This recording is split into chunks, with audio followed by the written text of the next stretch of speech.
Hello everyone, अगर आप भी बीपीएससी टीआरई 4.0 का तैयारी कर रहे हैं तो ये वीडियो आपके लिए काफ़ी ज़्यादा महत्वपूर्ण होने वाला है। इस वीडियो में हम लोग प्रॉफिट लॉस चैप्टर से जितने भी सवाल बीपीएससी टीआरई 1, 2, 3 में पूछे गए हैं सभी सवाल को हम लोग शॉर्ट ट्रिक के माध्यम से देखने वाले हैं। दोस्तों 90% बच्चे तो इस सवाल को स्किप ही कर देते हैं क्योंकि उसे बहुत टफ लगता है प्रॉफिट लॉस चैप्टर।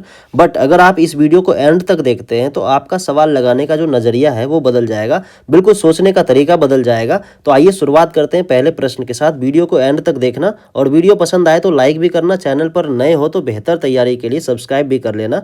पहला सवाल आपके सामने है। सबसे पहला काम आपको क्या करना है, सवाल को बड़े अच्छे तरीके से पढ़ना है। पर यह सवाल को क्या कह रहा है, एक व्यक्ति ने एक घोड़ा एवं एक कार 20,000 में खरीदे। उसने घोड़ा 20% लाभ पर एवं कार 10% हानि पर बेचे।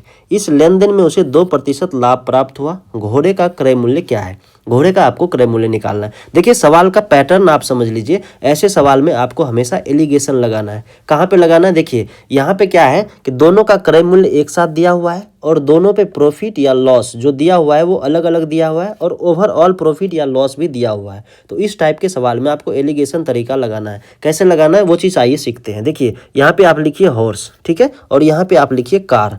हॉर्स पे क्या हुआ है, 20% का लाभ हुआ है। 20% का लाभ मतलब इसको प्लस में लिखना है, ठीक है। कार पे क्या हुआ है, हानि हुआ है तो -10% यहाँ लिख देते हैं। ओवरऑल क्या हुआ है, 2% का लाभ हुआ है तो ओवरऑल वाले को यहाँ पे हम लोग लिखेंगे बीच में 2%, ठीक है, लाभ हुआ है, प्लस में लिख दिए। अब आपको क्या करना है, यहाँ से ये ना रेशियो निकलता है। किसका रेशियो निकलेगा? क्रय मूल्य का रेशियो निकलेगा, ठीक है। क्रय मूल्य का रेशियो हम लोग निकाल रहे हैं। कैसे निकालेंगे? देखिए इस दोनों में अब माइनस करना है, दोनों का डिफरेंस निकालना है। कैसे निकालेंगे? तो बड़े में से छोटे को माइनस करना है। तो ये 20 में -2 करेंगे तो क्या हो जाएगा, 18। और आपको यहाँ पे लिखना है, इस दोनों को माइनस करके कहाँ लिखना है, यहाँ पे। और इस दोनों का डिफरेंस कहाँ लिखना है, आपको यहाँ पे लिखना है। तो इस दोनों का डिफरेंस कितना हो जाएगा? देखिए बड़ा कौन है, 2, तो 2 में माइनस करेंगे -10। 2 माइनस -10, यहाँ पे कंफ्यूज नहीं होना है आपको, ठीक है ना। ये लॉस में था तो इसलिए माइनस इसके पीछे लगा हुआ है। तो ये कितना हो जाएगा, ये हो जाएगा आपका 12। तो आपको यहाँ पे लिखना है 12। अब देखिए 6 से काट दीजिए 2 बार में, 6 से काट दीजिए 3 बार में, कितना हो जाएगा, 2:3 आ गया आपका, ठीक है। 2:3 किसका? सीपी आ गया, हॉर्स का और कार का, दोनों का अनुपात निकल गया क्रय मूल्य का।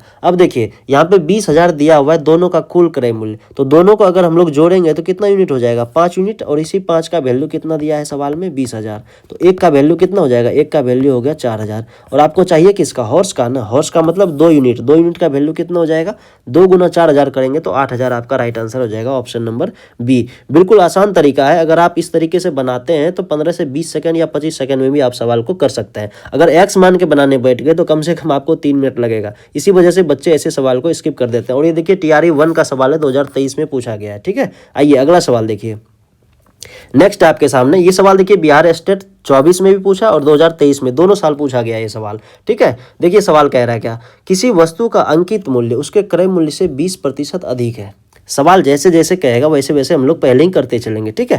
कह रहा है अंकित मूल्य उसके क्रय मूल्य से 20% अधिक है। तो क्रय मूल्य को हम लोग सीपी लिखते हैं, कॉस्ट प्राइस, ठीक है। और अंकित मूल्य को मार्क प्राइस लिखते हैं। क्या लिखते हैं, मार्क प्राइस। मान लेते हैं क्रय मूल्य कितना है, 100 है। तो मार्क प्राइस कितना हो जाएगा, 20% अधिक है ना, तो इससे 20% अधिक कितना हो जाएगा, 120 हो जाएगा, 120। अब कह रहा है कि अंकित मूल्य पर 20% का एक बट्टा दिया जाता है। बट्टा का मतलब छूट यानी डिस्काउंट दिया जाता है। इस प्रकार की बिक्री में विक्रेता का लाभ होगा या हानि। अब सबसे पहले एक चीज़ हमको बताइए कि अगर किसी भी वस्तु का दाम 100 रुपये है, 100 रुपये है, और यहाँ पे अगर 20% का हम उसको डिस्काउंट दे रहे हैं तो इसका मतलब कितना ले रहे हैं उससे, 80 रुपये ही ले रहे हैं ना। यानी कि 20% डिस्काउंट देने के बाद उससे 80% ही वैल्यू तो हम ले रहे हैं अपने सामान का। ये चीज़ आपको समझना है, ठीक है। 20% डिस्काउंट दिए तो इसका मतलब 80% ले रहे हैं। अगर 30% का डिस्काउंट देते तो इसका मतलब उस सामान का जो टोटल वैल्यू है उसका हम 70% ही ले रहे हैं ग्राहक से, ठीक है। तो सेम चीज़ यहाँ पे कहा गया है, अंकित मूल्य पर 20% का एक बट्टा दिया जाता है, छूट दिया जाता है। तो अंकित मूल्य आपका 120 है, इस पे आपको 20% का डिस्काउंट देना है। तो 20% डिस्काउंट देने से बेहतर है कि हम इसका क्या करें, 80% यहाँ से डायरेक्ट निकाल लेते हैं, 80%, क्योंकि 80% ही लिए होंगे ग्राहक से। तो यहाँ से 80% निकालेंगे तो कितना आ जाएगा, 96। कितना आ जाएगा, 96। अब कह रहा है कि इस प्रकार के बिक्री में विक्रेता को लाभ होगा या हानि। अब आप खुद बताइए, क्रय मूल्य 100 रुपये है और विक्रय मूल्य आपका 96 रुपया आया।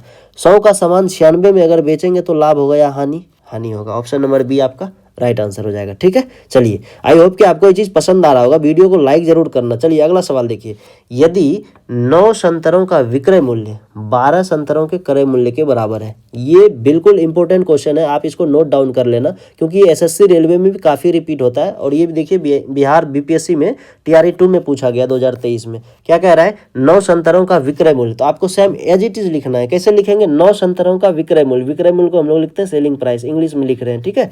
इस प्रकार से आपको लिख लेना है। किसके बराबर है? तो 12 संतरों के क्रय मूल्य के बराबर, यानी सीपी के बराबर। बिल्कुल जैसे सवाल में दिया था वैसे ही लिख लिए।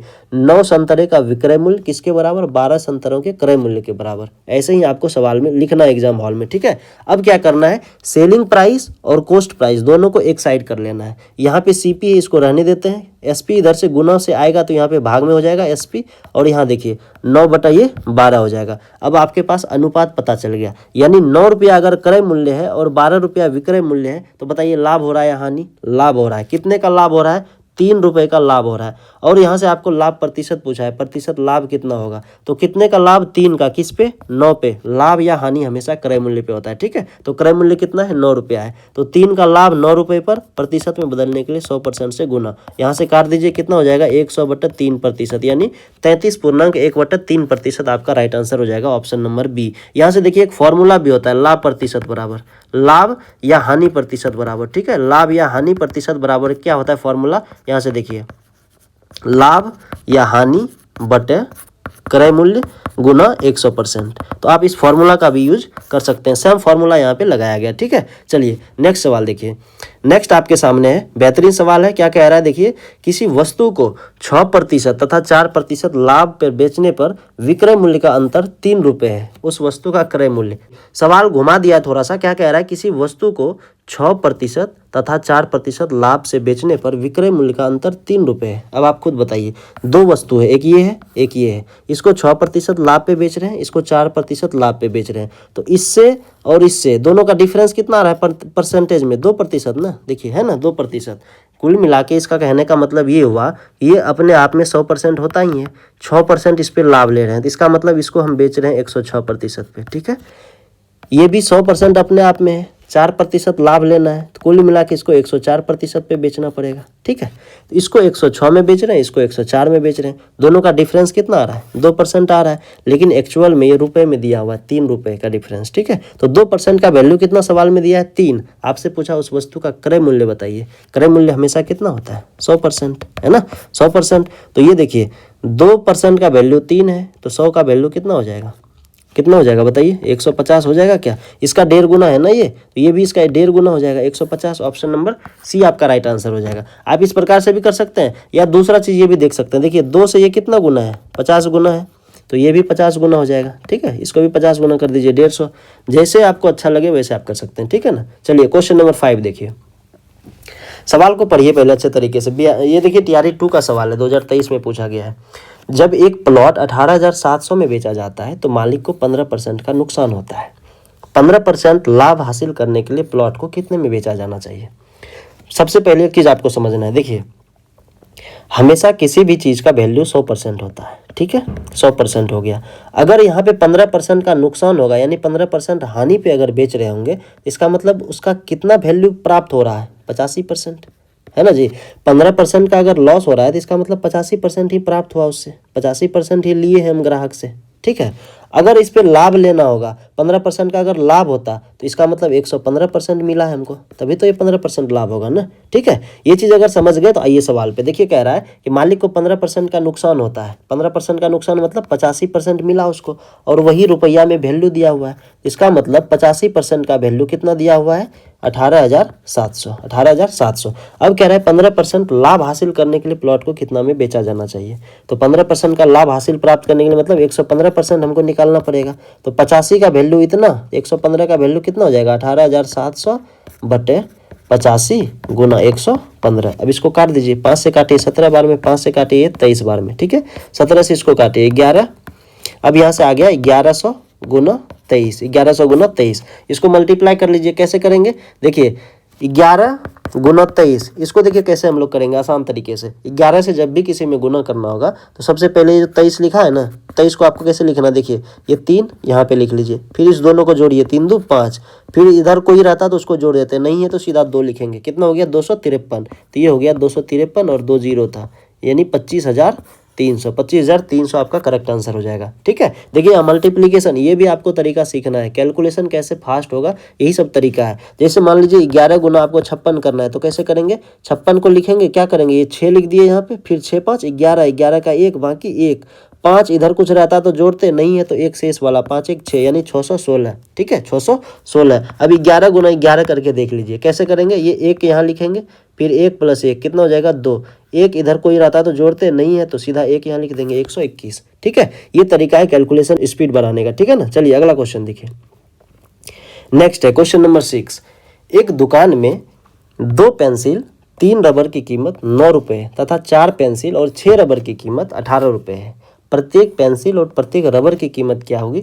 टीआरई 2 में पूछा गया, 2023 का ये सवाल है। देखिए क्या कह रहा है सवाल, 2 पेंसिल, तो हम लिख लेते हैं यहाँ पे 2 पेंसिल प्लस 3 रबर, तो 3 रबर, इसका प्राइस कितना है 9 रुपये। ठीक है, दूसरा इक्वेशन क्या कह रहा है, 4 पेंसिल प्लस 6 रबर, इसका प्राइस कितना है 18 रुपये।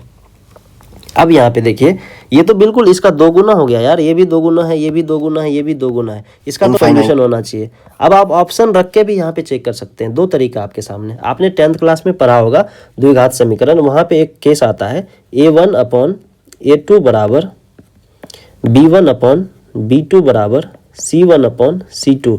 अगर तीनों का रेशियो बराबर हो गया तो उसका नहीं होता है, यानी ऑप्शन नंबर ई आपका राइट आंसर हो जाएगा। अगर आपके पास कॉन्सेप्ट है तो आप इसको तो 2 सेकंड में टिक कर सकते थे। ठीक है, लेकिन अगर मान लीजिए ये बिल्कुल आपको पता नहीं तो क्या करेंगे, कोई भी एक इक्वेशन उठा लीजिए, 2p + 3r बराबर 9। अब यहाँ से वैल्यू रखिए, यहाँ पे रखिए, पेंसिल की जगह 1 रख देते हैं, पेंसिल की जगह 1 रखेंगे तो कितना हो जाएगा 2 प्लस रबर 2 है तो 3 दूना 6, कितना हो जाएगा ये 6 2 8, क्या 9 के बराबर है, नहीं है, मतलब ये खत्म हो गया। बी को चेक कर लीजिए इसी प्रकार से, 2 और 1 रख के, तो 2 रखेंगे तो कितना हो जाएगा 2 दूना 4 प्लस 3, तो ये हो गया 7, 7 9 के बराबर नहीं है, मतलब ये भी काम खत्म इसका। तीसरा चेक कर लीजिए, 3 रख दीजिए, 3 दूना 6 हो जाएगा, प्लस 2 रखेंगे तो 2 3 6, ये 9 के बराबर है क्या 12, नहीं है ना, तो ये भी खत्म। तो इसका राइट आंसर हो जाएगा ऑप्शन नंबर ई। ठीक है, ये आपको कॉन्सेप्ट ध्यान में रखना है। ठीक है ना, अगला सवाल देखिए, बीपीएससी टीआरई 3 का है, 2024 में लेटेस्ट है। ठीक है ना, टीआरई 4 वाले बिल्कुल अच्छे तरीके से देखते हुए चलना, क्योंकि यहीं से सवाल रिपीट होगा। आपने देखा भी होगा अभी कई कॉन्सेप्ट रिपीट हो चुका है। इस सवाल में देखिए क्या कह रहा है, 12,560 के विक्रय मूल्य पर 12.5% की छूट के बाद एक सामान को बेचा जाना चाहिए, कितना में बेचा जाएगा? देखिए 12,560 रुपये का सामान अगर इतना के छूट पे बेचेंगे तो कितना में बेचा जाएगा? अब आप 2 तरीका आपके सामने, या तो 12.5% इसका निकाल लीजिए पहले और उसमें माइनस कर दीजिए, या दूसरा तरीका जो मैंने अभी आपको बताया था कि मान लीजिए किसी का वैल्यू 100% तो है ही, अगर इसको हम 12.5% के लॉस पे बेचेंगे तो इसका मतलब कितना प्राप्त हो रहा है हमको? इसका मतलब है कि वहाँ से हमको प्राप्त हो रहा है 87.5%। ठीक है, 87.5% उससे हम गेन कर रहे हैं, प्राप्त कर रहे हैं, तो डायरेक्ट आप इसका निकाल सकते हैं 87.5%। ठीक है, पहला तरीका। दूसरा तरीका क्या है, 12,560 में माइनस करना है, क्या माइनस करना है? इसी 12,560 का 12.5% निकाल के। 2 तरीका। अब इसका जवाब आपको कमेंट बॉक्स में देना है, बस सॉल्व करना है। ठीक है, कैलकुलेशन बचा हुआ है तो आप दोनों तरीका को सॉल्व करना ताकि आपका कैलकुलेशन मजबूत हो पाए, और कमेंट बॉक्स में बताना क्वेश्चन नंबर 7 का आंसर क्या होने वाला है। ठीक है, चलिए नेक्स्ट देखिए।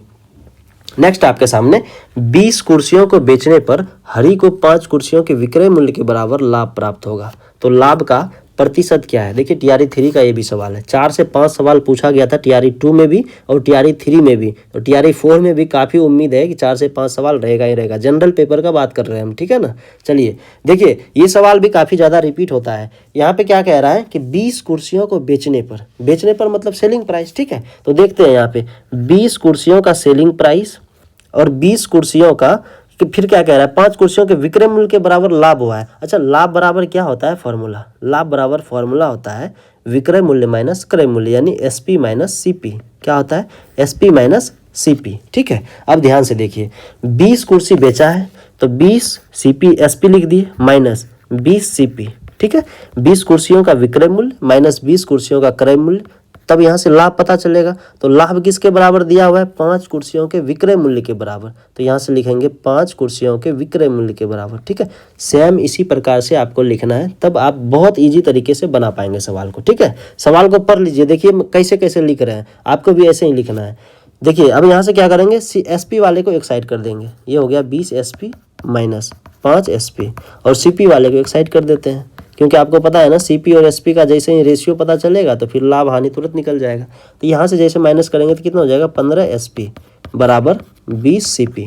CP यहाँ रखिए, SP को इधर भेज दीजिए, और ये 15 20 को इधर भेज दीजिए। ठीक है, आप चाहे तो इसको कटा भी सकते हैं, 5 तिरिक 15 5 चौके 20, या नहीं भी कटाएंगे कोई बात नहीं है। ठीक है ना, आपको लाभ प्रतिशत चाहिए ना। अब देखिए 3 का सामान अगर आप 4 में बेचेंगे तो कितने का लाभ, 1 का लाभ, कितने रुपए पर, 3 पर, तो परसेंट में बदलने के लिए 100% से गुना। ठीक है, तो ये हो जाएगा आपका 33.1/3%। ऑप्शन नंबर सी आपका राइट आंसर हो जाएगा। ठीक है, चलिए नेक्स्ट सवाल देखिए। नेक्स्ट आपके सामने क्वेश्चन नंबर 9 कह रहा है कि एक पंखा 30% घाटे पर इतना में बेचा गया, पंखे का क्रय मूल्य क्या होगा। अब तक तो आप समझ गए होंगे कि कैसे देखना इस सवाल को, नजरिया क्या होना चाहिए, क्या आपका तरीका होना चाहिए, कैसे करेंगे। देखिए 30% के घाटे पे बेचा गया, इसका मतलब 70% लिया गया है उससे। ठीक है, 70% लिया गया है और रुपया में वही वैल्यू 4900 दिया हुआ है, इसी 70% का वैल्यू 4900 होगा ना। और आपसे क्रय मूल्य पूछा है तो मतलब 100% का वैल्यू आपको चाहिए। तो 70% का वैल्यू इतना है तो 1% का यहाँ से कट जाएगा, ये कटेगा कि नहीं। देखिए 7 बार में कट जाएगा, 0, 7 7 49 हो गया। अब 100% तो 70 गुना 100, यानी 7000 आपका करेक्ट आंसर हो जाएगा। ऑप्शन नंबर ए, कुछ भी नहीं था सवाल में, TRE 3 का सवाल है, देख लीजिए। फिर से आ गया TRE 3 का सवाल। क्वेश्चन नंबर 10 कह रहा है कि यदि 11 पेंसिलें 10 रुपये में खरीदी जाती है और 10 पेंसिलें 11 में बेची जाती है तो उसमें लाभ है। बताइए, लाभ आपको निकालना है। देखिए ये भी सवाल काफ़ी रिपीट होता है, और ये अलग से टाइप आप देख लीजिए। क्या कह रहा है, 11 पेंसिल 10 के भाव में भी खरीदा जाता है और 10 पेंसिल 11 के भाव में बेचा जाता है। सेम इतना ही सवाल में रहता है। अब देखिए इसको करने का तरीका क्या होगा, कैसे हम लोग लिखेंगे। एक साइड आपको लिखना है वस्तु, और एक साइड लिखना है आपको कीमत। क्या लिखना है, कीमत। अब देखिए पहला केस, ये पहला लाइन है, पहला केस 11 पेंसिल 10 रुपये में खरीदी जाती है, 11 पेंसिल 10 रुपये में खरीदी जाती है। ठीक है, दूसरा केस 10 पेंसिल 11 में बेची जाती है, 10 पेंसिल 11 में बेची जाती है। तो बेची जाती है मतलब ये तो SP हो गया, ये CP का है। इस कंडीशन में आपको क्या करना है, सबसे पहले वस्तु का संख्या बराबर करना है। वस्तु का संख्या बराबर कर लेंगे तो आपको पता चल जाएगा लाभ या हुआ है या फिर हानि। जैसे देखिए 5 कलम खरीदे और 5 को बेच दिए तो पता चल जाएगा ना लाभ या हानि। अब 5 को खरीदे और 4 को बेचे तो पता चलेगा लाभ और हानि, नहीं चलेगा। ठीक है ना, तो इसीलिए वस्तु यहाँ पे बराबर करेंगे हम लोग। वस्तु का संख्या कैसे बराबर करेंगे, देखिए यहाँ पे 10 है और यहाँ 11 है, तो इसमें मल्टीप्लाई कर दीजिए 11 से, इसमें मल्टीप्लाई कर दीजिए 10 से। ठीक है, जब मल्टीप्लाई होगा तो यहाँ भी हो जाएगा मल्टीप्लाई और यहाँ भी होगा। ठीक है ना, कितना हो जाएगा, ये 11 गुना 10 करेंगे तो ये हो जाएगा आपका 110। ये कितना हो जाएगा 110, ये कितना हो जाएगा 100, ये कितना हो जाएगा 121। अब देखिए 110 वस्तु खरीदे, 110 वस्तु बेच भी दिए। 110 वस्तु खरीदे कितना में थे, 100 रुपये में, बेचे कितना में, 121 में। बताइए लाभ हुआ कि हानि, लाभ हुआ है ना, 21 रुपये का लाभ हुआ है। 100 पे 21 का लाभ यानी 21% का लाभ। डायरेक्ट यहाँ से आपका राइट आंसर निकल जाएगा, ऑप्शन नंबर ए। ठीक है, ऑप्शन नंबर ए आपका करेक्ट आंसर हो जाएगा। नेक्स्ट सवाल देखिए, ये भी TRE 3 का सवाल है, 2024 में पूछा गया 9th 10th वाले में। ठीक है ना, देखिए क्या कह रहा है सवाल। एक आदमी एक वस्तु को 25% लाभ पर बेचता है। यदि उसने इसे 20% कम मूल्य पर खरीदा होता, इसे 10.50 हानि पर बेचा होता तो उसे 30% का लाभ प्राप्त होता। तो उस वस्तु की लागत है, लागत मतलब क्रय मूल्य, लागत मतलब क्रय मूल्य आपसे पूछ रहा है। इस सवाल को तो 10% लोगों ने भी नहीं बना पाया था। ठीक है ना, आपको देखना, बड़े ध्यान से देखिए इस सवाल को कैसे हम लोग करेंगे। सवाल जैसे जैसे कहेगा सिर्फ वैसे वैसे आपको करते चलना है। कह रहा है एक वस्तु को 25% लाभ पर बेचता है। ठीक है, 25% लाभ पे बेचता है। सबसे पहले हम मान लेते हैं कि क्रय मूल्य जो है उसका 100 होगा, CP कितना होगा 100, और अगर 25% लाभ पे बेच रहा होगा तो सेलिंग प्राइस कितना हो जाएगा उसका 125। 25% लाभ लिया तो 125 हो जाएगा। ठीक है, अब कह रहा है कि यदि उसने 20% कम मूल्य पे खरीदा होता, नया CP कितना 20% कम यानी 80 में अगर खरीदा होता और 10.50 यानी 10.5 रुपये कम में बेचा होता, 10.5 रुपये कम में बेचा होता तो उसको 30% लाभ होता, 30% लाभ होता। अब बताइए इस पे अगर 30% हम लोग लाभ निकालेंगे तो कितना निकलेगा, फिर से वही बात, 30% लाभ निकालने का मतलब 30% निकाल के इसमें जोड़ दीजिए, या डायरेक्ट 130% इसका निकाल लीजिए। ठीक है, तो कितना हो जाएगा ये 104 रुपये। कितना हो जाएगा 104 रुपये सेलिंग प्राइस हो जाएगा। ये था 125 रुपये। अब कह रहा था क्या 10.50 का हानि पे, मतलब यहाँ पे देखिए अपने हिसाब से कितना कम हो रहा है, ये 21 कम हो रहा है ना, अपने हिसाब से ये 21 कम है, लेकिन सवाल में क्या कह रहे हैं 10.5 कम है, मतलब इसी 21 का वैल्यू कितना दिया हुआ है 10.5, और आपको निकालना क्या उस वस्तु का लागत, यानी 100 का वैल्यू निकालना है। तो ये देखिए इसका आधा है ना, तो 100 का आधा कितना हो जाएगा 50, ये भी हो जाएगा। ऑप्शन नंबर सी आपका राइट आंसर हो जाएगा। ये था दोस्तों आखिरी क्वेश्चन। वीडियो पसंद आया हो तो लाइक करना, तो चैनल को सब्सक्राइब भी कर लेना। मिलेंगे फिर नेक्स्ट वीडियो में।